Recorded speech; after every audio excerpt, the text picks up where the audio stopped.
Hello friends! Welcome back to my channel. ఇవాల్టి మన వీడియోలో ఒక ఇంపార్టెంట్ ఇన్ఫర్మేషన్ అండి. నార్మల్‌గా యూట్యూబ్ వీడియోస్ అప్‌లోడ్ చేసే వారందరికీ ఈ ప్రాబ్లమ్ అయితే ఖచ్చితంగా రానే వస్తుంది. అదేంటంటే కాపీరైట్. అసలు ఈ కాపీరైట్ అంటే ఏంటి? కాపీరైట్ ఎవరు వేస్తారు? కాపీరైట్ వస్తే మనం ఏం చేయాలి? కాపీరైట్ ఎన్ని విధాలుగా ఉంటుంది? చాలామంది కాపీరైట్ ఇష్యూ రాగానే వీడియోస్ అన్నీ డిలీట్ చేస్తుంటారు. అసలు వీడియోస్ డిలీట్ చేయాలా? లేదా? ఇలాంటి ఇన్ఫర్మేషన్ ప్రతీది కూడా ఈరోజు ఈ వీడియోలో డీటెయిల్‌గా చూడబోతున్నామండి. వీడియోని మాత్రం ఎక్కడ స్కిప్ చేయకుండా చివరి వరకు చూడండి. అసలు ముందుగా కాపీరైట్ ఇష్యూ అనేది ఎందుకొస్తుంది? నార్మల్‌గా కాపీరైట్ అనేది మనకి రావడానికి మెయిన్ రీజన్ ఏంటంటే, బ్యాక్‌గ్రౌండ్‌లో మనం ఏదైనా మ్యూజిక్ యూజ్ చేసుకున్నట్టయితే ఈ కాపీరైట్ ఇష్యూ అనేది రావడం జరుగుతుంది. ఈ కాపీరైట్ ఇష్యూ వచ్చినప్పుడు జనరల్‌గా వీడియోస్ అనేది డిలీట్ చేయాల్సిన పని లేదండి.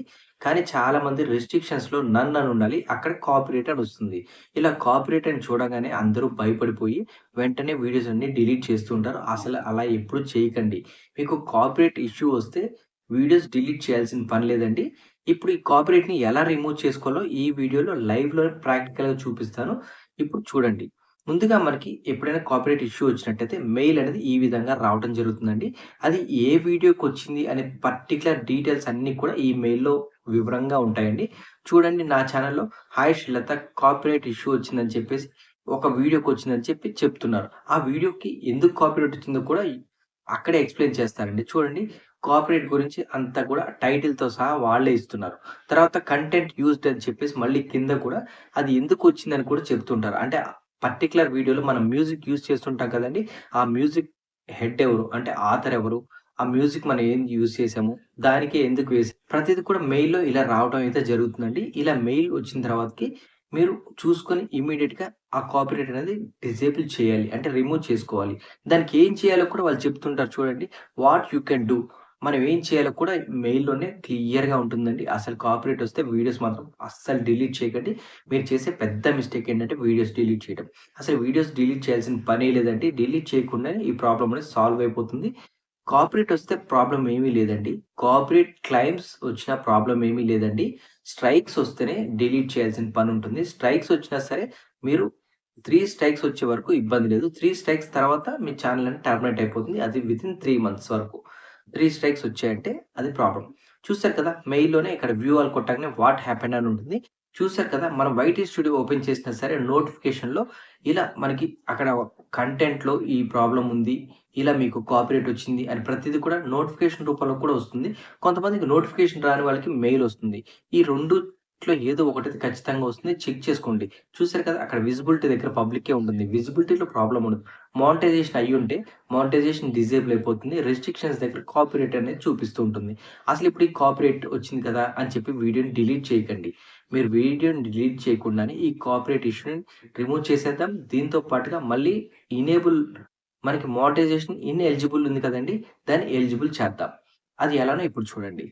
చూసారు కదా! 8థ్ బర్త్‌డే వీలాగ్ 2023 నేను ఈ వీలాగ్ పెట్టింది 2023 కానీ నాకు ఈ మెయిల్ వచ్చింది 2025 2 ఇయర్స్ తర్వాత కూడా ఇలా కాపీరైట్ అనేది వేయడం జరుగుతుంది. ఇవాళ రాలే కదా! అని చెప్పేసి ఎప్పటికి రాదు అనుకోకండి. ఇవాళ రాకున్నా ఎప్పుడైనా సరే కాపీరైట్ అనేది రావటం జరుగుతుంది. కాబట్టి ఏదైతే మీ ఓన్ కంటెంట్ ఉందో, మీ ఓన్‌గా ఉంటుందో, మీ ఓన్ వాయిస్ ఓవర్‌ని ఇవ్వండి. కానీ వేరే ఎటువంటివి ఇవ్వకండి. చూసారు కదా! కాపీరైట్ అనేది దేనికి వేశారో ఇక్కడ చూపిస్తే క్లియర్‌గా డీటెయిల్‌గా ఎక్స్‌ప్లెయిన్ చేస్తున్నారండి. కాపీరైట్ ఇన్ఫర్మేషన్ అని ఉంటుంది. అక్కడ మీకు ఛానెల్‌కి అయితే ఎటువంటి ప్రాబ్లమ్ లేదని చెప్తారండి. ఛానెల్ మీద ఎటువంటి ఇంపాక్ట్ ఉండదు. కానీ మీరేం చేయాలనేది కూడా వాళ్ళే చెప్తారు కదా! అక్కడ చూడండి కాపీరైట్ ఇన్ఫర్మేషన్ దగ్గర ఏం చెప్పారు? డీటెయిల్స్‌లో ఉంటుంది ప్రతీది కూడా. అది ఏ మ్యూజిక్ వాడారు, ఆథర్ ఎవరు అని ప్రతీది కూడా ఉంటుంది. Action you need to take అని ఉంటుంది. అక్కడేంటంటే ఎరేజ్ సాంగ్ అని ఉంటుంది, ట్రిమ్ అని ఉంటుంది, తర్వాత డిస్ప్యూట్ అని ఉంటుంది. ఎరేజ్ సాంగ్ క్లిక్ చేయగానే మీకు టోటల్ సాంగ్ అంతా ఎరేజ్ చేయాలా? మ్యూట్ చేయాలా? అని అడుగుతుంది. మీరు మ్యూట్ చేసినా సరే ప్రాబ్లమ్ లేదు. ఎరేజ్ సాంగ్ చేసినా ప్రాబ్లమ్ లేదు.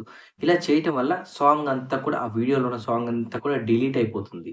మీరు ఇక్కడ ఆప్షన్ టిక్ చేసి ఎరేజ్ సాంగ్ కొట్టేసి నెక్స్ట్ కొట్టేసేయండి. ప్రాసెసింగ్ అనేది అంతా కూడా జరుగుతుంది. ఈ ప్రాసెసింగ్ అనేది కొంచెం టైం పడుతుందండి. Minimum 5-10 minutes. ఎందుకంటే మీ వీడియో పెట్టిన లెంగ్త్‌ని బట్టి ఉంటుందండి. 2 మినిట్స్ వీడియో, 3 మినిట్స్ వీడియో అయితే కొంచెం త్వరగా అయిపోతుంది. మీరు పెద్ద వీడియో అయితే కొంచెం టైం ఎక్కువగా పడుతుంది. చూసారు కదా! ఎరేర్ సాంగ్ అయినా కొట్టొచ్చు.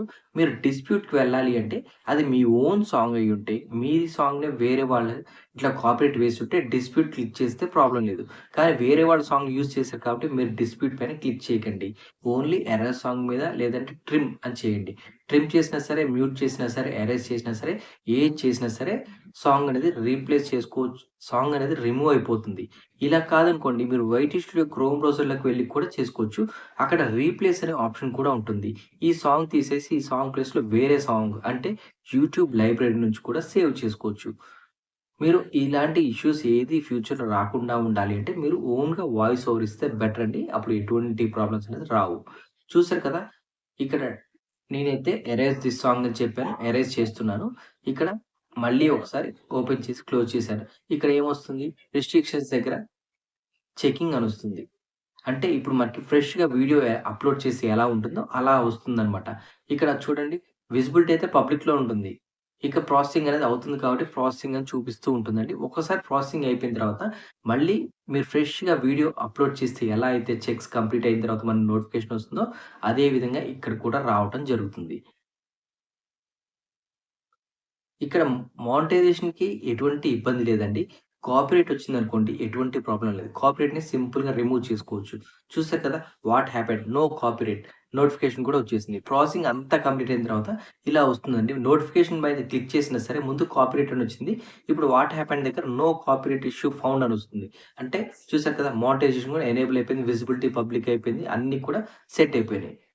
ఇంతకుముందు మనకి ఇవన్నీ కూడా ఇనెలిజిబుల్ ఉంది. ఇప్పుడు అన్నీ కూడా యాక్టివేట్ అయిపోయాయి. రిస్ట్రిక్షన్స్ దగ్గర కూడా నన్ అనే ఉంటుంది.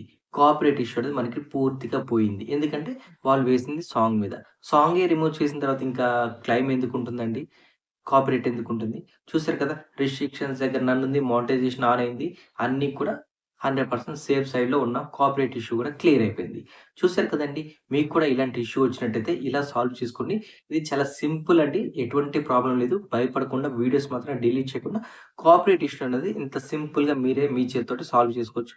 ఇప్పటివరకు మా వీడియో చూసి లైక్ చేయండి, షేర్ చేయండి, సబ్స్క్రైబ్ చేయండి. Thank you for watching this video.